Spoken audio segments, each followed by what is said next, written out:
Olá, tudo bem? Boa noite, boa tarde, bom dia ou boa madrugada, dependendo da onde você esteja vendo esse vídeo. Um olá para você de 2025, de 2026, 27 ou quem sabe de 2030. Bom, eu me chamo Matheus Pinheiro Pantoja, sou professor de História e no momento eu estou aqui pelo curso de integração para trazer mais uma aula para você, ao qual está nos assistindo. Bom, para a aula de hoje, eu estou aqui pela integração para trazer uma temática sobre as revoltas no período regencial. Aqui no slide, eu estou trazendo a temática da revolta da cabanagem. Imagina só, a gente está tratando aqui, sobre uma revolta que ocorreu no norte do país.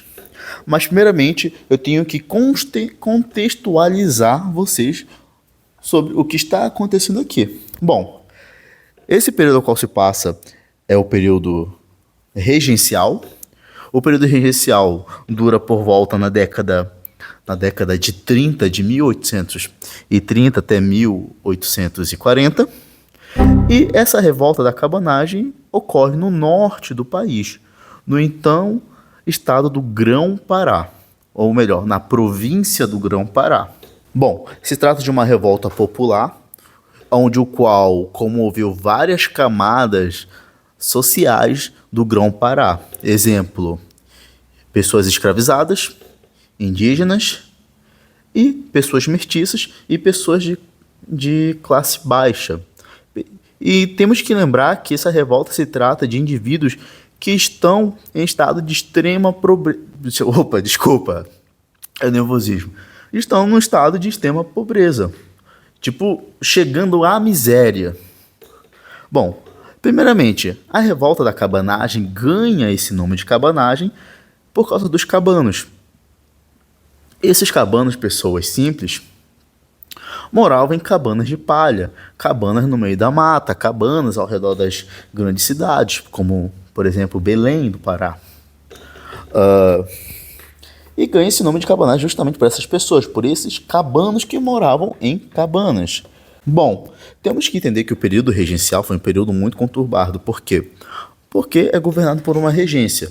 Dom Pedro I abdica do trono imperial brasileiro em 1831, por causa de uma revolta que está ocorrendo em Portugal e também por impopularidade no Império. Ele vai e deixa seu filho, que seria Dom Pedro II.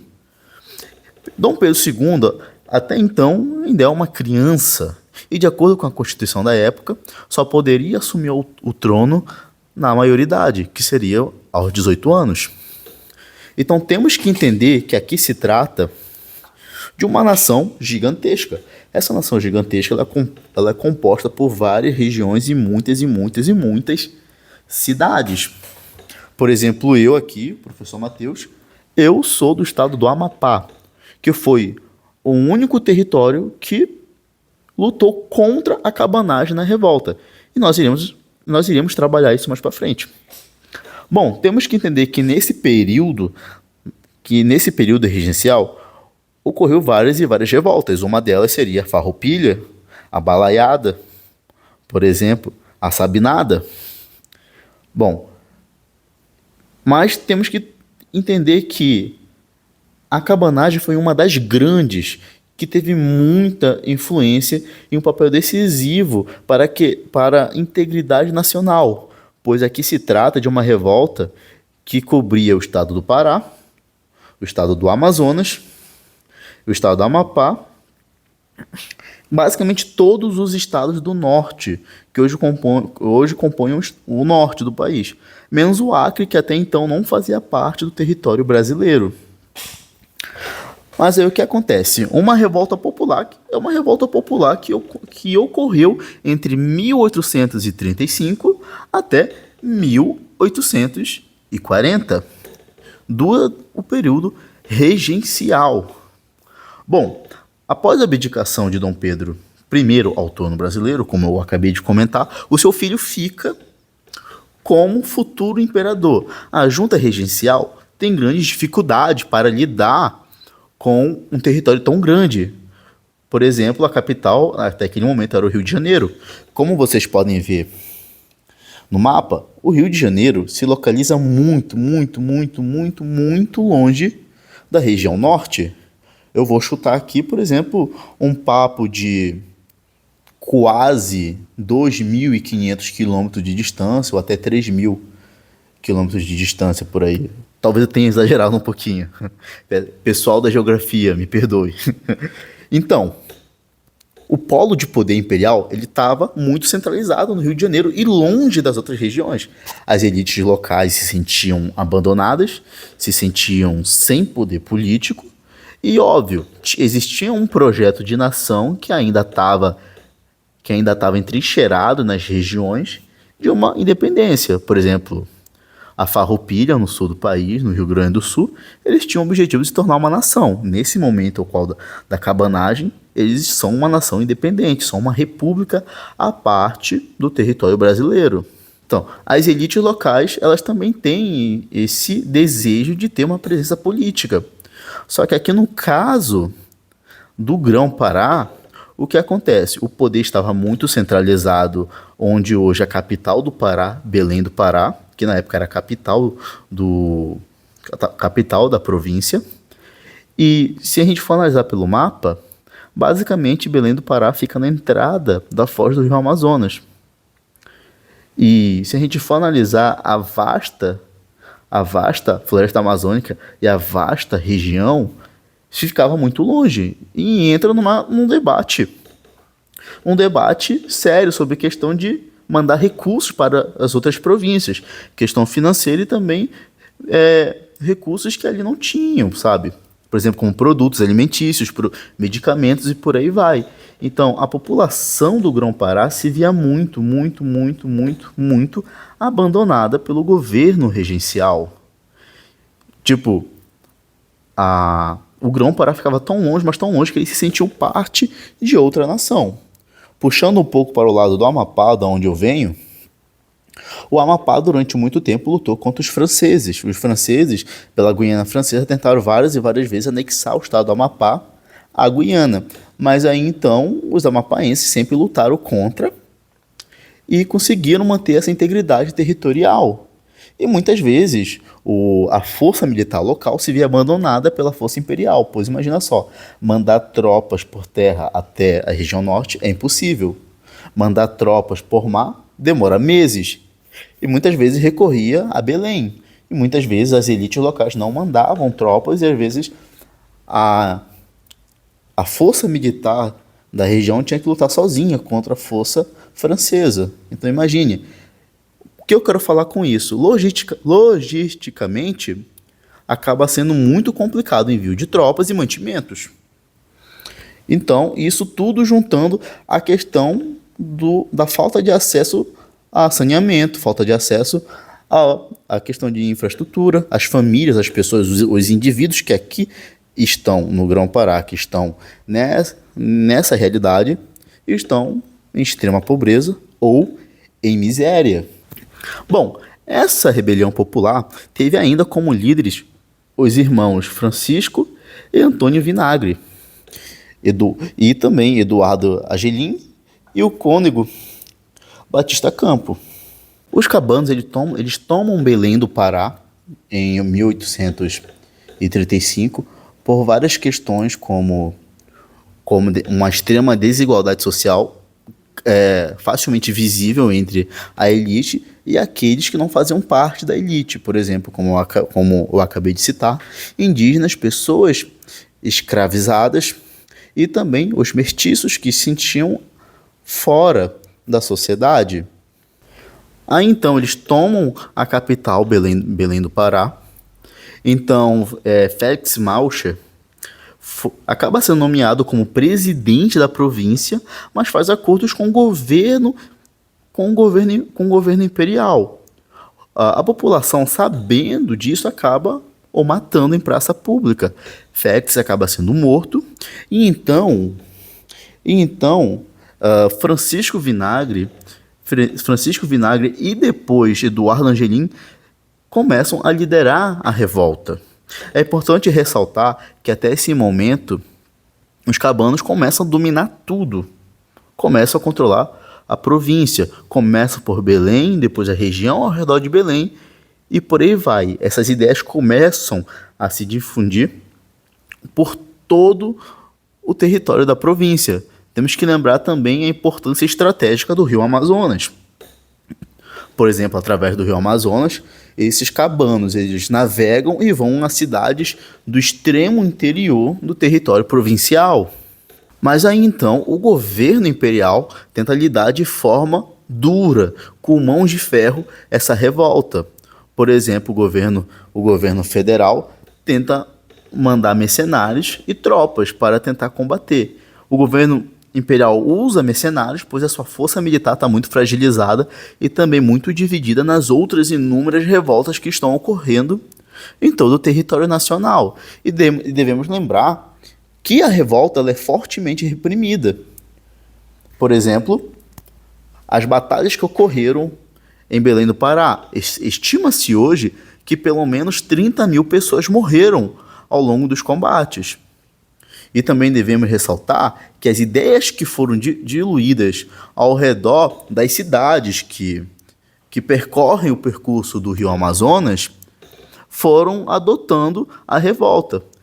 E a única cidade que se recusa e luta contra os cabanos é a atual Macapá, capital do estado do Amapá.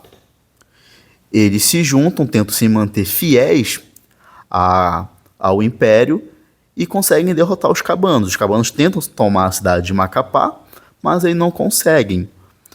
De acordo com uma pesquisa que eu li há muito tempo atrás, de um pesquisador da Universidade Federal do Estado do Amapá, que eu não vou me recordar o nome dele, peço desculpa, mas se eu achar, eu vou colocar o nome dele aqui embaixo.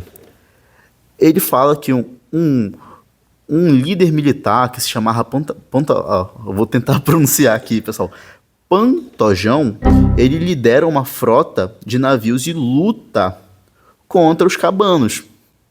E também devemos ressaltar que um papel muito importante que é a venda de armas. Os cabanos, após eles tomarem o poder, eles focam nos quartéis. Por que eles focam nos quartéis? Porque, obviamente, quartéis têm armas. E essas armas são essenciais para o combate. Mas aí, temos que ressaltar alguém também muito importante que lutou para acabar com a revolta, que seria Francisco de Souza Andrade. Bom, ele ganha o cargo de presidente da província do Grão-Pará, nomeado pelo governo imperial ainda em 1936, com o objetivo de acabar com a revolta. Então ele tenta montar uma guarda policial com as pessoas da pior laia. Pessoas presas, pessoas que estão foragidas, justamente essa galera que é muito, como eu posso dizer para vocês, essa galera que não é legal de ter no campo de batalha. Porque imagina, tu vai querer colocar uma pessoa que foi presa por assassinato em massa. Então imagina, um cara desse indo para um campo de batalha, o cara tá indo pro piquenique. Então imagina, é formada essa guarda com pessoas ex-presidiárias, pessoas foragidas, com a promessa de perdão de seus crimes. Aí então ele organiza essa força e tenta reprimir a revolta. Temos que pensar e relembrar que a revolta da cabanagem ela não é feita só de homens, também tem crianças, tem mulheres que também participam dessa revolta. E começa uma batalha feroz pelo comando da província. Enquanto Andrade está fazendo de tudo para restaurar a ordem imperial no Grão-Pará, os cabanos estão dizendo não. Nós iremos fundar uma república, nós queremos igualdade, nós queremos mais acesso